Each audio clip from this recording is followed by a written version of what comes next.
오늘 본문은 데살로니가전서 마지막 부분입니다. 사도 바울은 데살로니가 교회 성도들이 환난 가운데서도 또 여러 가지 유혹 가운데서도 믿음을 굳게 지키고 건강하게 성장하기를 바랬습니다. 그래서 그들에게 가장 기본적인 신앙생활의 원리에 대해서 또 삶에 대해서 편지를 통해 가르쳤습니다. 오늘 마지막 부분은 교회의 지도자들과 또 성도들과 어떻게 신앙생활을 해야 할지에 대해서 말씀을 하고 있습니다. 12절이죠. 형제들아 우리가 너희에게 구하노니 너희 가운데서 수고하고 주 안에서 너희를 다스리며 권하는 자들을 너희가 알고.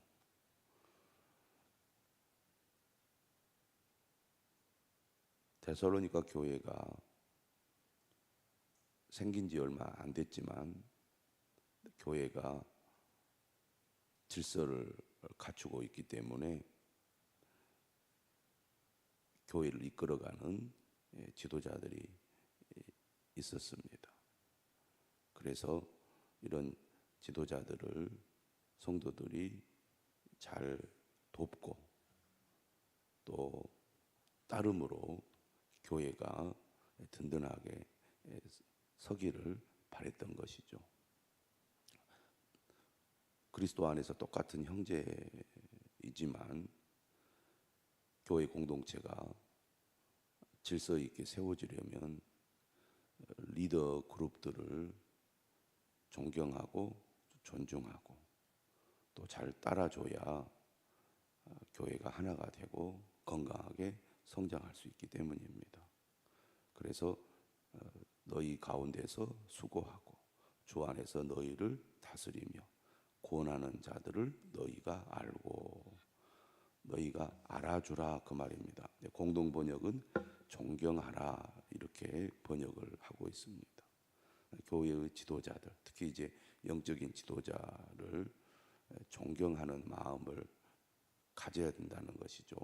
그리고 13절은 뭐라고 얘기하냐면 그들의 역사로 말미암아, 그들이 하는 사역들을 얘기하는 거죠.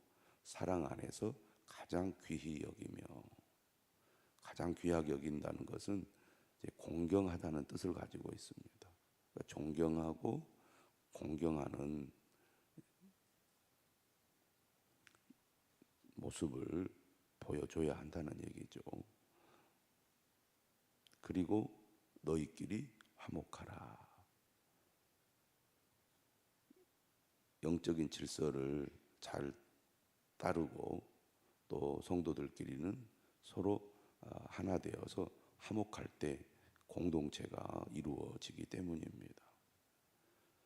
첫째는 목회자와 좋은 관계를 맺어야 되겠고 또 각 부서에 책임 있는 사람들을 더 잘 따라줘야 되겠으며 셀에서는 또 리더들을 중심으로 셀이 하나가 될 수 있도록 해야 되겠죠.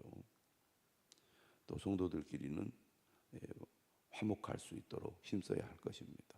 사도 바울은 이제 그 뒤에 쓴 편지들, 뭐 빌립보서라든지 에베소서라든지 이런 편지들을 통해서 어떻게 성도들이 서로 하나가 되어야 하는지를 잘 가르치고 있습니다. 가장 기본적인 자세는 겸손한 마음이죠. 화목하려면 겸손한 마음으로 나보다 남을 낮게 여길 때 하나가 되고 서로 화목한 관계가 될 것입니다. 갈등이 일어나고 싸움이 일어나서 분열이 생기는 것은 사탄이 좋아하는 것이고 사탄의 방법입니다. 우리가 서로 다르기 때문에 생각이 달라서 마음이 맞지 않는 일이 생겨나지만 그러나 주님의 말씀을 우리가 기억해서 화목한 관계를 맺으려는 노력들을 기울여야 합니다. 이건 저절로 되는 게 아니죠. 사람이 자기의 감정이나 본성대로 행동하게 되면 반드시 갈등이 일어나게 되어 있습니다. 겉으로는 싸우지 않더라도 속으로는 마음에 들지 않아서 반목하는 그런 경우도 있고, 성격이 급하면 이제 겉으로 갈등을 드러내서 싸우게 되기도 합니다. 그러므로 나를 낮추고 겸손한 마음으로 다른 사람을 귀하게 여기고 세워주는 노력들을 기울여야 되겠죠. 뿐만 아니라 교회의 지도자를 잘 존경하고 또 공경함으로써 교회 지도자들을 중심으로 교회가 하나 될 수 있도록 해야 될 것입니다. 그래서 교회의 영적 지도자를 어떻게 섬겨야 할지에 대해서도 신약 성경은 여러 군데에서 강조를 합니다. 히브리서도 그렇고 또 서신서에서도, 바울 서신서에서도 마찬가지입니다. 공동체를 중요하게 여겨야 한다는 것이죠. 교회가 얼마나 중요한 역할을 하는지를 우리가 안다면 교회 안에서의 관계를 우리가 매우 소중하게 여겨야 할 것입니다. 14절입니다. 또 형제들아 너희를 권면하노니 게으른 자들을 권계하며. 권계한다는 것은 권고하면서 경계한다 또는 약간 경고한다는 의미를 가지고 있습니다. 공동체는 서로에게 관심과 사랑을 가지고 서로 돕는 역할을 하는 것을 말합니다. 무관심하거나 또 외면하거나 그래서는 안 되겠죠. 그래서 게으른 자들, 영적으로 게으른 자들, 신앙생활을 제대로 하지 않고 소홀히 하는 사람들을 공개하라, 그렇게 얘기하고 있습니다. 또 마음이 약한 자들을 격려하고, 늘 잘 넘어지기도 하고 또 흔들리기도 하고, 이렇게 내적인 문제나 외적인 문제로 인해서 신앙이 흔들리는 사람들을 잘 붙들어주고 격려해서 일으켜주라, 그 말입니다. 힘이 없는 자들을 붙들어주며 모든 사람에게 오래 참으라. 어떻게 해서든지 하나님을 가까이 하고 의지하면서 믿음으로 나아갈 수 있도록 도우라는 얘기입니다. 신약 성경은 신앙생활을 어떻게 해야 될지 잘 가르쳐주고 있습니다.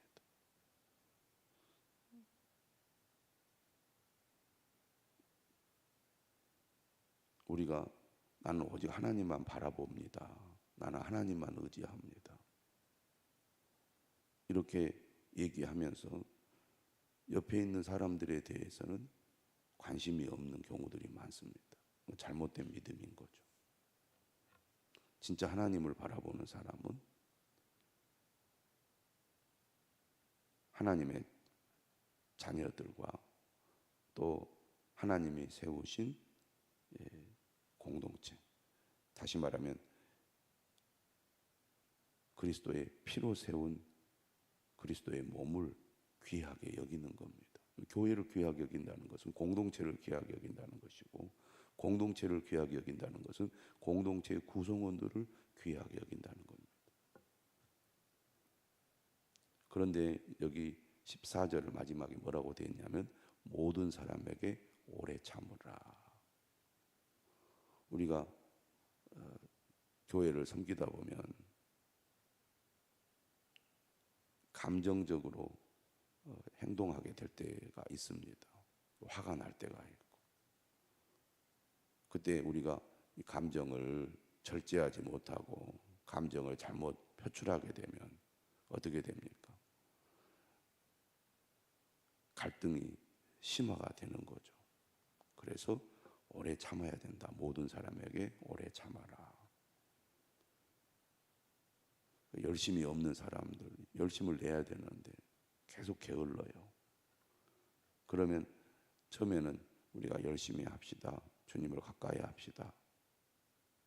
이렇게 하다가도 변화가 없으면 에라 모르겠다. 네 알아서 해라 하고 우리는 포기하게 된다는 것이죠. 그런데 주님은 뭐라고 말합니까? 오래 참으라고 말합니다. 또 정말 나는 좋은 마음으로 교회를 섬기고 믿음의 삶을 살아가는데 오해할 수도 있고 나에 대해서 부정적으로 생각하고 말하는 사람들이 있을 수도 있습니다. 화가 나죠. 또 서운하기도 합니다.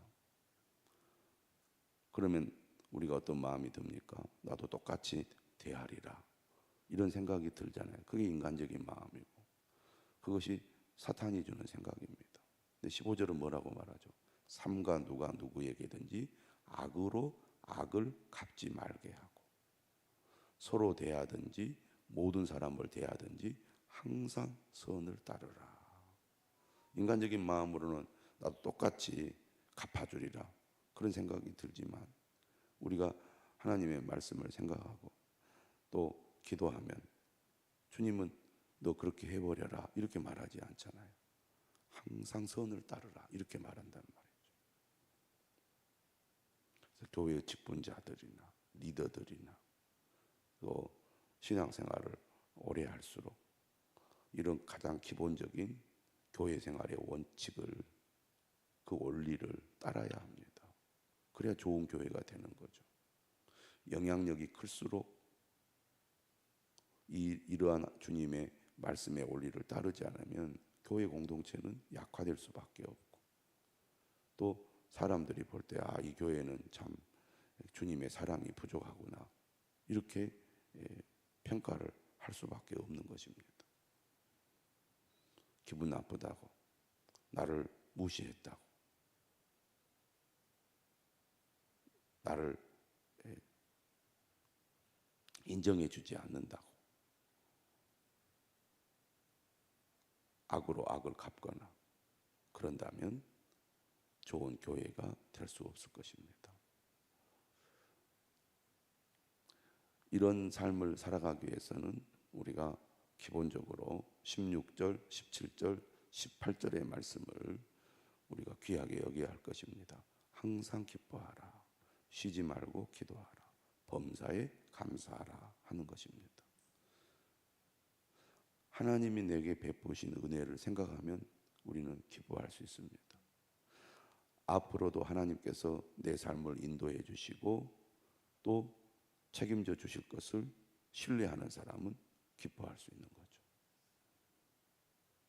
그리고 기쁨을 더욱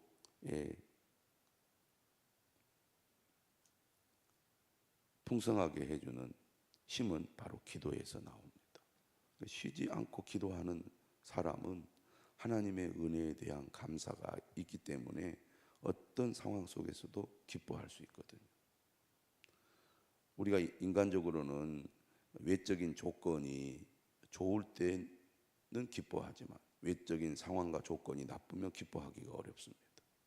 그러나 쉬지 않고 기도하는 사람은 하나님을 향한 절대 신뢰가 있기 때문에 비록 지금 어려워도 기뻐할 수 있습니다. 또 기도하는 사람이 감사할 수 있는 거죠.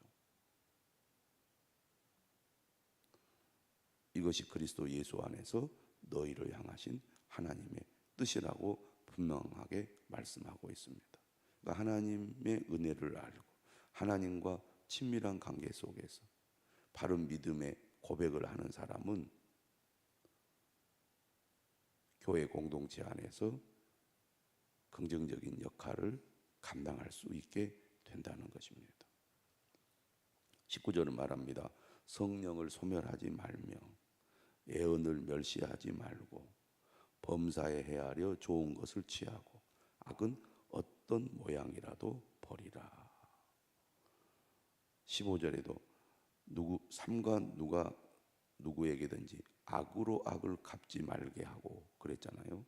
그런데 22절에도 악은 어떤 모양이라도 버리라. 인간의 본성은 죄인이기 때문에 예수 그리스도를 믿고 구원을 받아도 여전히 육체를 가지고 이 땅에 살아가는 동안에는 인간이 늘 악한 생각을 하고 또 그로 말미암아 악한 말이나 행동을 할 수 있는 늘 가능성이 있다는 것입니다. 그래서 우리가 늘 깨어 있지 않으면 악한 행동과 악한 길로 가기가 쉬운 존재가 우리입니다. 그래서 어떻게 한다고 말합니까? 범사에 헤아려 좋은 것을 취하라. 우리가 무엇을 가까이 하고 또 어떤 일을 즐겨 하느냐에 따라서 우리의 생각이나 말이나 삶이 달라진다는 얘기입니다. 그래서 늘 말씀을 가까이 하고 또 말씀을 따라 믿음의 실천을 하는 것을 즐거워할 때 악은 점점 나로부터 멀어지겠죠.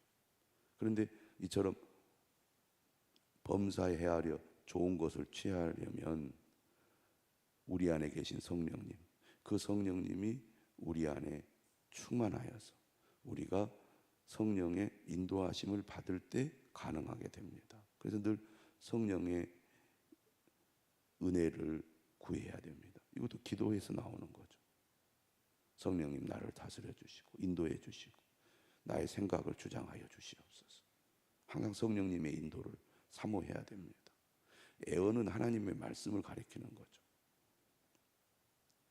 말씀을 통해서 우리를 깨닫게 하시고 말씀을 통해서 우리에게 명령하실 때 순종하는 것입니다. 그러니까 우리가 성경을 읽거나 설교를 들을 때 하나님께서 말씀을 통해서 우리에게 이렇게 하라고 얘기하면 그거를 무시하지 않고 그 주님의 말씀에 순종할 때 우리가 범사에 좋은 것을 취하는 사람이 될 수 있다는 것입니다. 마지막으로 격려와 축복을 하죠. 23절 평강의 하나님이 친히 너희를 온전히 거룩하게 하시고 또 너희의 온 영과 혼과 몸이 우리 주 예수 그리스도께서 강림하실 때 흠 없게 보존되기를 원하노라. 축복의 말을 하고 있습니다. 영과 혼과 몸이, 다시 말하면 우리의 몸이나 정신이나 영이 흠없게 보존되기를 바라고 축복하고 있습니다. 너희를 부르시는 이는 미쁘시니 그가 또한 이루시리라. 이것을 누가 하신다는 겁니까? 평강의 하나님. 우리가 믿음을 지키고 믿음이 성장하고 믿음이 성숙해지는 것은 내 힘으로 하는 것이 아니라 하나님이 이루신다는 겁니다. 그래서 우리가 늘 하나님을 의지하며 하나님이 주신 힘과 능력으로 믿음의 삶을 살아가야 되는 것이죠. 형제들아 우리를 위하여 기도하라. 사도 바울은 늘 교회 성도들에게 중보 기도를 요청했습니다. 바울 역시 이제 순회하면서 각 도시에서 복음을 전하고 교회를 세우는 사역을 할 때 성도들의 중보 기도가 매우 절실하게 필요했습니다. 교회는 이처럼 중보 기도가 매우 중요하고요. 특히 목회자를 위해서 중보 기도하는 일이 매우 중요하다는 것을 여러분들이 꼭 기억하시고 교회를 위해서 기도하시고 특별히 목회자를 위해서 기도해 주시기를 바랍니다. 거룩하게 입맞춤으로 모든 형제에게 문안하라. 내가 주를 힘입어 너희를 명하노니 모든 형제에게 이 편지를 읽어주라. 그러니까 바울이 편지를 쓸 때는 이 편지를 모든 성도들이 또 읽고 듣도록 하기 위한 목적을 가지고 있습니다. 한마디로 말하면 데살로니가 교회 성도들만 이 편지를 읽고 들을 것이 아니라 모든 성도들이 이 편지를 읽고 듣도록 바울이 요청을 하는 것을 볼 수가 있습니다. 회람의 목적이 있는 거죠. 우리 주 예수 그리스도의 은혜가 너희에게 있을지어다.